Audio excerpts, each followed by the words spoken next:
What I like about the X-Men Days of Future Past is that they're able to change the future without having to like physically send someone back in time.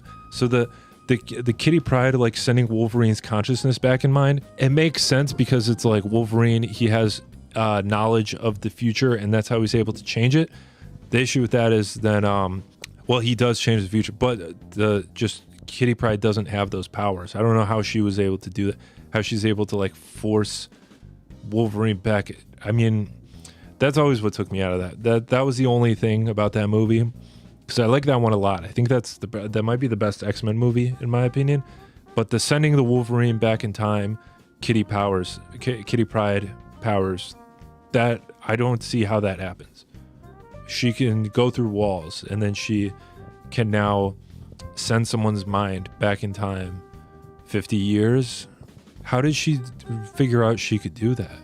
They could have just had Professor Xavier do that, or Jean Grey, or they could have had Rachel Summers. They could have just, included her.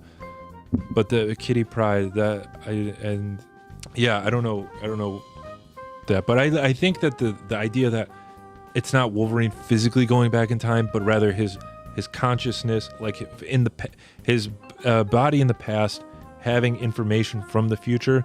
I think that makes more sense than him physically being back in the past and like having to, set up, because, and then it actually does change the future, because if, you go back in time and you like change the butterfly effect thing, if you go back in time and you like move something slightly, then it's going to change the entire future.